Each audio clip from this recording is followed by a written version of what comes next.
الحمدللہ وکفا والصلاة والسلام علی من لا نبی بعد اما بعد فاعوذ باللہ من الشیطان الرجیم بسم اللہ الرحمن الرحیم۔ آج ہم لیکچر نمبر 29 کا آغاز کر رہے ہیں اور آج کے لیکچر میں ہم حدیث پڑھیں گے 75 حدیث نمبر اور 76، 77 اور 78، اور انشاءاللہ العظیم ان 4 حدیث کو آج ہم پڑھیں گے اور ان سے ہم سبق حاصل کریں گے، اور انشاءاللہ العظیم ان حدیث کو پڑھ کے سمجھ کے انشاءاللہ اپنی زندگی کے اندر اسے شامل کریں گے۔ سب سے پہلی حدیث ہے، گناہ کا بد اثر کس طرح زائل ہو سکتا ہے۔ عن ابی ذر، حضرت ابی ذر سے روایت ہے، قال کہتے ہیں، قال رسول اللہ صلی اللہ علیہ وسلم کہ نبی صلی اللہ علیہ وسلم نے فرمایا، اتق اللہ، اللہ سے ڈر جاؤ، حیث جہاں بھی، ما کنتا تو ہو، واتبع السیئۃ الحسنۃ، اور اپنی ہر برائی کے بعد نیکی کرو، تمحوہا، نیکی اسے مٹا دیتی ہے، وخالق الناس بخلق حسن، لوگوں سے میل جول رکھو حسن اخلاق کے ساتھ۔ حضرت ابو ذر غفاری کہتے ہیں کہ رسول اللہ صلی اللہ علیہ وسلم نے فرمایا، جہاں کہیں بھی ہو اللہ سے ڈرتے رہو، برائی کے بعد نیکی کر لیا کرو، نیکی اس برائی کو مٹا دیتی ہے، لوگوں کے ساتھ اچھے اخلاق سے پیش آؤ۔ یہ مختصر سی حدیث در حقیقت ایک مسلمان کی پوری زندگی کا دستور ہے۔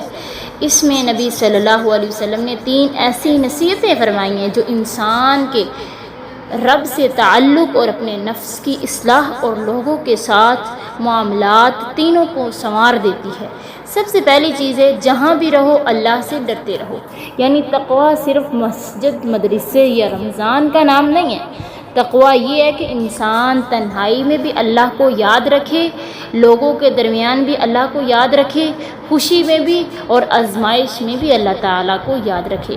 جب انسان یہ یقین رکھتا ہے نا کہ میرا رب مجھے ہر وقت دیکھ رہا ہے، تو وہ گناہ سے بچنے کی کوشش کرتا ہے اور نیکی کی طرف بڑھتا ہے۔ یہ ہوگی پہلی چیز، پہلی نصیحت۔ دوسری نصیحت ہے کہ گناہ ہو جائے تو نیکی سے اس کا ازالہ کر لیا کرو۔ یہ اللہ تعالیٰ کی بے پایا رحمت ہے کہ اس نے توبہ اور نیکی کے دروازے بند نہیں کیے۔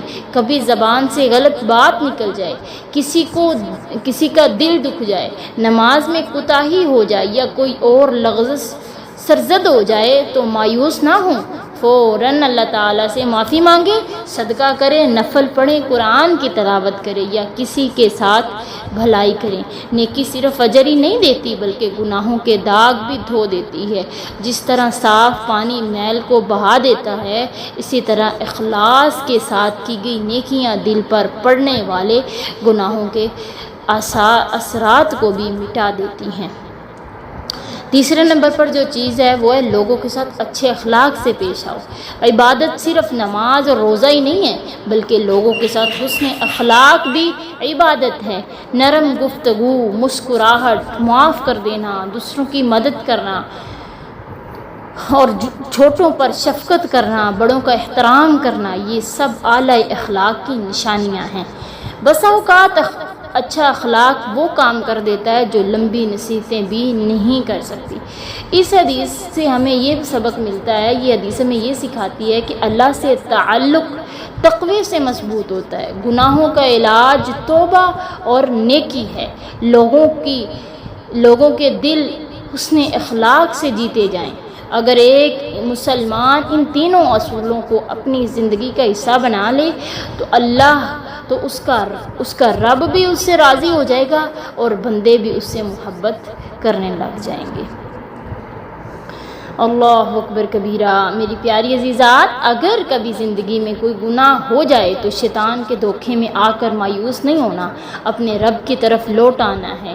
کوئی نیکی کرنی نہیں ہے، کسی کی مدد کر دیں، 2 رکعت نماز پڑھ لیں، دل سے استغفار کر لیں۔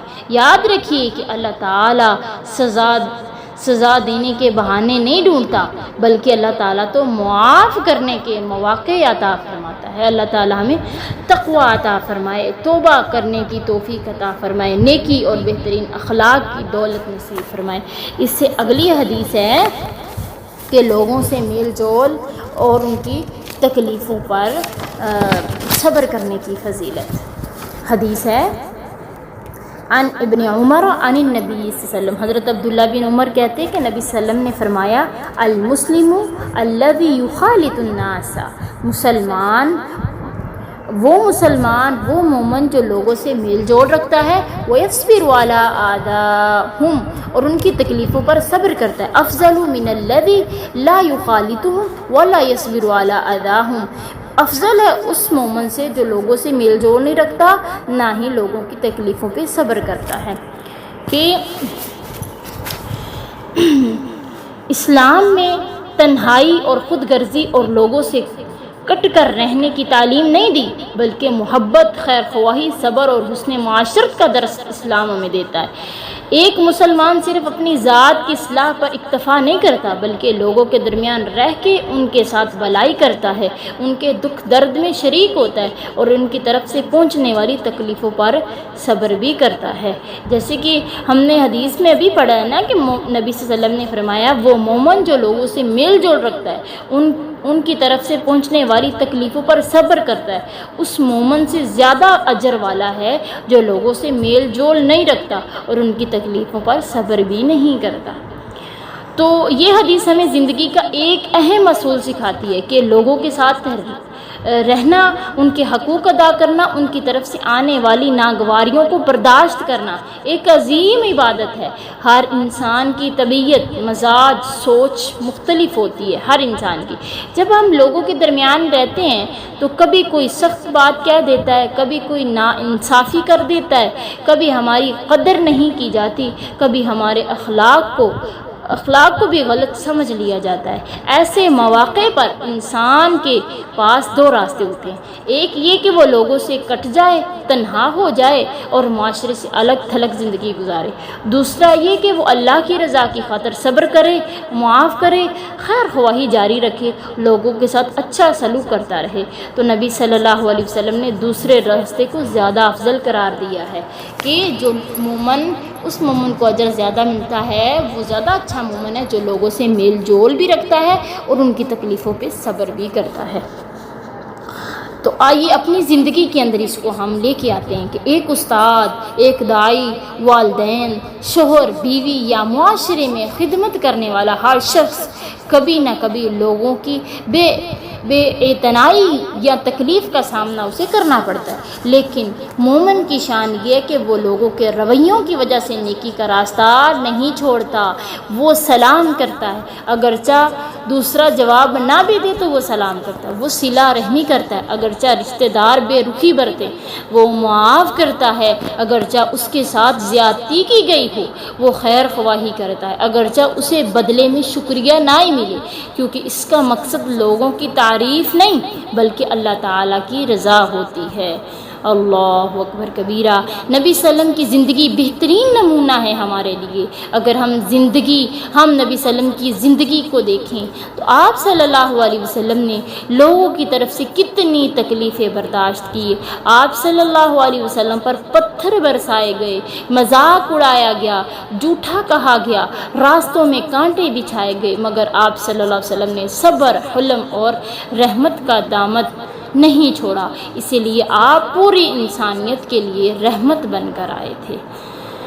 تو میرے پیارے ناظرین، لوگوں کے درمیان رہ کر ان کی اصلاح کرنا، ان کے کام آنا، ان کے دکھ درد بانٹنا، ان کی تلخیوں پر صبر کرنا آسان نہیں ہے، لیکن اللہ کے نزدیک اس کا اجر بہت عظیم ہے۔ یاد رکھیے، تنہا رہ کر نیک بن جانا بڑی بات نہیں ہوتی، اصل کمال یہ ہے کہ لوگوں کے درمیان رہ کر بھی اپنے اخلاق، صبر اور خیر خواہی کو قائم رکھا جائے۔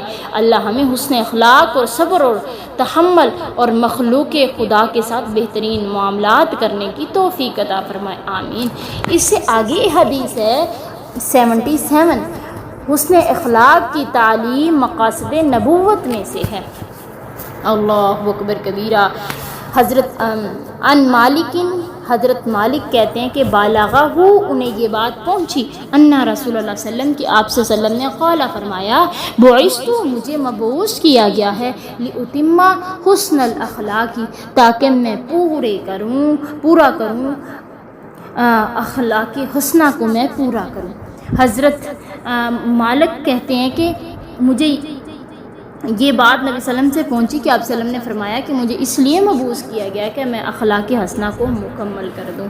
اسلام صرف عبادات کا نام نہیں ہے بلکہ ایک مکمل ضابطۂ حیات ہے، اور اس دین کامل کا سب سے حسین پہلو حسن اخلاق ہے۔ عبادات انسان کو اللہ کے قریب کرتی ہے، لیکن حسن اخلاق انسان کو اللہ کی مخلوق کے دلوں میں محبوب بنا دیتی ہے۔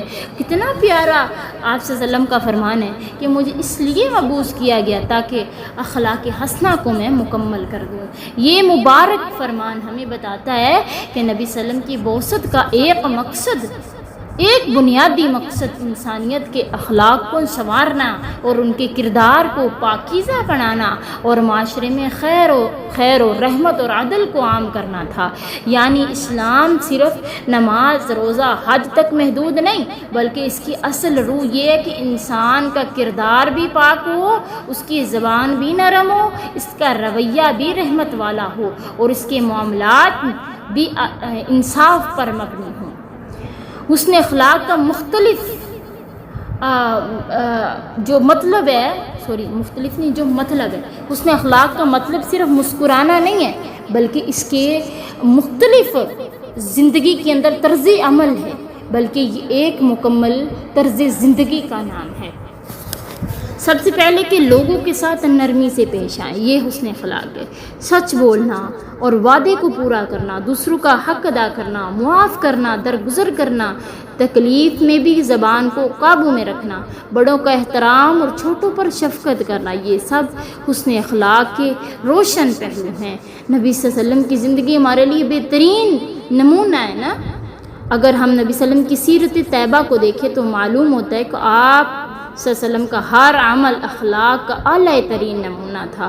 آپ صلی اللہ علیہ وسلم نے دشمنوں کو معاف کیا، غلاموں کے ساتھ شفقت کی، یتیموں سے محبت کی، اور ہر انسان کے ساتھ عدل و انصاف کا معاملہ فرمایا۔ حتیٰ کہ قرآن نے آپ صلی اللہ علیہ وسلم کے بارے میں فرمایا وَإِنَّكَ لَعَلَىٰ خُلُقٍ عَظِيمٍ، بے شک میرے نبی آپ عظیم اخلاق کے بلند ترین مرتبے پر فائز ہیں۔ آج کے دور کے لیے ہمارے لیے یہ پیغام ہے کہ آج کے دور میں سب سے بڑی ضرورت علم کے ساتھ ساتھ اچھے اخلاق کی ہے، کیونکہ علم بغیر اخلاق کے انسان کو مغرور بنا دیتا ہے، اور اخلاق انسان کو ہر دل عزیز بنا دیتا ہے۔ ایک اچھے اخلاق والا انسان وہ ہوتا ہے جس کی زبان سے کسی کو تکلیف نہ ہو، جس کے ہاتھ سے کوئی محفوظ ہو جائے، اور جس کے کردار سے لوگ سلام کو پہچانیں۔ یہ ہے اچھے انسان ہونے کی علامت۔ تو نبی صلی اللہ علیہ وسلم کی بعثت کا مقصد صرف احکام سکھانا نہیں تھا، بلکہ ایک ایسا انسان بنانا تھا جو اللہ کے سامنے بھی پاک ہو، لوگوں کے سامنے بھی بہترین ہو۔ یاد رکھیے کہ اصل زندگی وہی ہے جو انسان کے دل اور زبان اور کردار کو خوبصورت بنائے۔ اللہ تعالی ہمیں حسن اخلاق کو اپنانے اور نبی صلی اللہ علیہ وسلم کی سیرت کو اپنی زندگی میں لانے کی توفیق عطا فرمائے۔ آمین ثم آمین۔ آج کا سبق اتنا ہی، آگے انشاءاللہ ہم کل